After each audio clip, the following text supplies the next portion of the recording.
సభకు నమస్కారం. ఒక కొత్త ఆలోచన, ఒక కొత్త అన్వేషణ, ఒక కొత్త గమ్యం, ఒక కొత్త నగరం ఇక్కడి నుంచి మొదలు కావాలని మన ప్రభుత్వం గౌరవ ముఖ్యమంత్రి శ్రీ రేవంత్ రెడ్డి గారి నాయకత్వంలో మేము అదేవిధంగా డిప్యూటీ ముఖ్యమంత్రిగా ఉన్న బట్టి విక్రమార్క గారు ఈరోజు ప్రత్యేక ఆహ్వానితులుగా వచ్చేసిన మన గౌరవ శాసన సభాపతి ప్రసాద్ కుమార్ గారు, మా సహచర మంత్రివర్గ సోదరులు కోమటిరెడ్డి వెంకటరెడ్డి గారు, ఈ జిల్లాకు సంబంధించిన గౌరవ శాసన సభ్యులు మల్రెడ్డి రంగారెడ్డి గారు, అదేవిధంగా వేదికపై ఆసనులైన గౌరవ శాసన సభ్యులు, గౌరవ శాసన మండలి సభ్యులు, సీనియర్ నాయకులు, మా ప్రభుత్వ అధికారులు, అటువైపున్న యువతీ యువకులకి, మిత్రులకి, పాత్రికేయ మిత్రులందరికీ నమస్కారం. ఈరోజు ఇప్పుడే అసెంబ్లీ సమావేశాల్లో మార్పు తీసుకొస్తామని చెప్పిన మన కాంగ్రెస్ పార్టీ మేనిఫెస్టోలో భాగంగా ముఖ్యమంత్రి గారు మరి ఒక కొత్త యూనివర్సిటీ యువతకు సంబంధించి, తెలంగాణ ప్రాంతానికి సంబంధించిన యువత ఆ రోజు ఉద్యమాలు చేసి ఉపాధి కల్పన కావాలని ఈరోజు ఉపాధి గురించి పోరాటం చేస్తే 10 సంవత్సరాల కాలం పాటు గమ్యం తెలియక ఏం మాట్లాడానో అర్థం కాక ఆ యువతకు సంబంధించిన ప్రధానమైన అంశం ఉపాధి కల్పన చేయాలనే ముఖ్యమంత్రి గారి ఆలోచన, మా పార్టీ ప్రభుత్వం ఆలోచన ధ్యేయంగా పెట్టుకొని ఈరోజు యంగ్ ఇండియా నైపుణ్యానికి సంబంధించిన స్కిల్ యూనివర్సిటీని అసెంబ్లీలో బిల్లు ప్రవేశపెట్టి బిల్లు ఆమోదం చేసుకొని మొట్టమొదటి అడుగు ఈ మహేశ్వరంలో శంకుస్థాపన కార్యక్రమాలకు రావడం మా చిత్తశుద్ధికి నిదర్శనమని ఈరోజు యావత్ తెలంగాణ ప్రజలకు తెలియజేస్తా ఉన్నాం. ఆ కార్యక్రమం భాగంలో ఎప్పుడు చెప్తా ఉంటారు, ఇక్కడున్న మీ నాయకుడు లక్ష్మారెడ్డి గారు కానీ, అదేవిధంగా రంగారెడ్డి గారే కానీ, ఈరోజు పూర్వపు రంగారెడ్డి జిల్లాకు సంబంధించిన శాసన సభ్యులు అనేక సందర్భాల్లో ఇక్కడికి వచ్చి పోరాటం చేసింది. ఇంతకుముందు మా సహచరులు వెంకటన్న చెప్పినట్టు ఏమొద్దనరు, కలుషితమైన పరిశ్రమ ఇక్కడ రావద్దు, మేము వచ్చిన తర్వాత ఒక కొత్త రూపాన్ని ఇస్తామని ఆ రోజు వారందరూ చెప్పడం, ఆచరణలో కూడా ఈరోజు మేమందరం కూడా కలుసుకొని ఇక్కడ కలుషితమైన పరిశ్రమలు రావద్దు అని ముఖ్యమంత్రి గారు నిర్ణయం, మా కేబినెట్ నిర్ణయం. ఈరోజు ఇక్కడ ముచ్చర్లకు సంబంధించి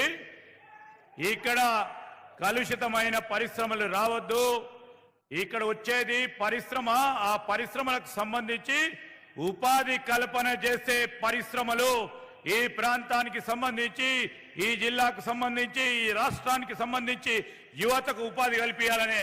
ఆలోచనతో వచ్చే పరిశ్రమలను ఇక్కడ ఏర్పాటు చేసుకోవాలి. ఇక్కడ ఉన్న ఈ నెట్ జీరో సిటీ అంటే కలుషితం లేని, కాలుష్యం లేని నీరు కానీ గాలి కానీ ఉండే ఒక నగరాన్ని నిర్మాణం చేయాలి. ఆ నగరంలో అన్ని వసతులు ఉండాలి, స్పోర్ట్స్ ఉండాలి, చదువుకోవడానికి ఒక ఎడ్యుకేషన్ హబ్ ఉండాలి, అదేవిధంగా ఇక్కడ పరిశ్రమలు ఉండాలి, ఉండటానికి మధ్య తరగతి, చిన్న తరగతి ఎవరు ఉండాలనుకున్న ఇల్లు ఉండాలని ఆలోచన చేసిన క్రమంలో ఈరోజు ప్రత్యేకంగా ఈ ప్రాంతంలోనే అనేక ప్రాంతాలు ఉన్నా ఇక్కడ ఒక ఎడ్యుకేషనల్ హబ్ నిర్మాణం చేయాలని ఈరోజు యంగ్ ఇండియా స్కిల్ యూనివర్సిటీని ఈరోజు మనము శంకుస్థాపన చేసుకున్నాం. ఇప్పుడే చెప్పారు సోదరులు, చెప్పారు అసలు యంగ్ ఇండియా స్కిల్ యూనివర్సిటీ అంటే ఏంటి, దీంతో మనకేం లాభం, ఈ రాష్ట్రానికి సంబంధించిన యువతకేం లాభం, రాష్ట్రానికి సంబంధించిన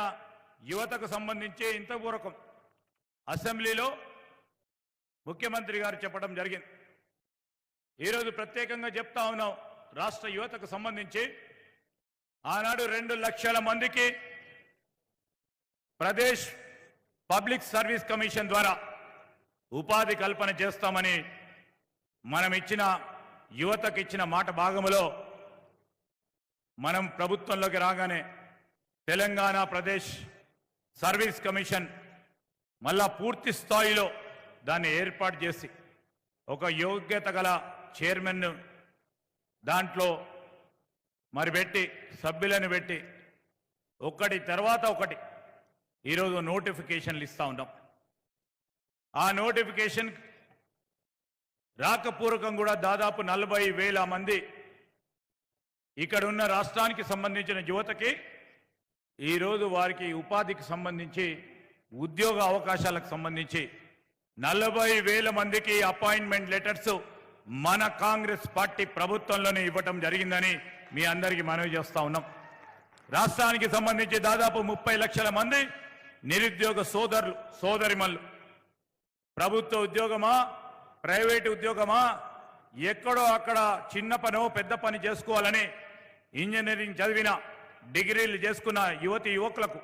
మనము 2 లక్షల వరకు ప్రభుత్వ ఉద్యోగాలు కల్పిస్తాం, మిగతా వారికి ఏం చేద్దామని అనేక సందర్భాల్లో చర్చించుకొని ఈరోజు నైపుణ్యానికి సంబంధించి ఒక ఆలోచన చేయాలనే ఉద్దేశంతో ఇప్పుడే మాట్లాడిన ప్రముఖ పారిశ్రామికవేత్త శ్రీనిరాజు గారు, అదేవిధంగా ఇప్పుడే మాట్లాడిన ప్రముఖ పారిశ్రామికవేత్త శేఖర్ రెడ్డి గారితో పాటు మరి మరొక ఐటీ దిగ్గజం మోహన్ రెడ్డి గారితో పాటు అనేక మంది పారిశ్రామికవేత్తలతో ఇప్పుడే ఈరోజు ఈ ప్రాంతానికి ముఖ్యమంత్రి గారి రిక్వెస్ట్ మేరకు ఇక్కడ ఉన్నత స్థాయిలో కార్పొరేట్ స్కూల్ను ఏర్పాటు చేయాలి. ఈ ప్రాంత వాసులకు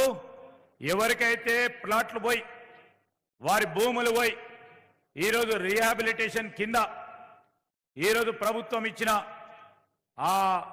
భూముల్లో ఇల్లు కట్టుకున్న వారికి ఈరోజు మొత్తం కార్పొరేట్ స్కూల్కు ధీటుగా ఒక స్కూల్ని ఏర్పాటు చేయాలి, ఒక హాస్పిటల్ని ఏర్పాటు చేయాలి, ఒక కమ్యూనిటీ హాల్ నిర్మాణం చేయాలని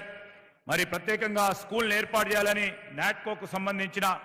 మరి పారిశ్రామికవేత్తను కోరిన వెంటనే ఈరోజు నాట్కోకు సంబంధించి ఒక కార్పొరేట్ స్కూల్ వారు ఉచితంగా విద్యా బోధన ఇవ్వడానికి పెద్ద స్థాయిలో ఒక స్కూల్ ఏర్పాటు చేసిన నాట్కో సంస్థ వారికి కూడా ఈరోజు వారికి కృతజ్ఞతలు తెలియజేస్తా ఉన్నాం. ఈ సందర్భంలో మనం మనవి చేస్తా ఉన్నాం, ఉపాధికి వచ్చే వరకు 2 లక్షల మందికి మనం పబ్లిక్ సర్వీస్ కమిషన్ ద్వారా మనం ఇచ్చిన మాట మేరకు ముందుకు పోతా ఉన్న తరుణంలో మిగతా దాదాపు 30 లక్షల మంది యువతీ యువకులకు ఏ విధంగా న్యాయం చేద్దామనే ఆలోచనతో ఈరోజు పరిశ్రమలకు సంబంధించిన నైపుణ్యం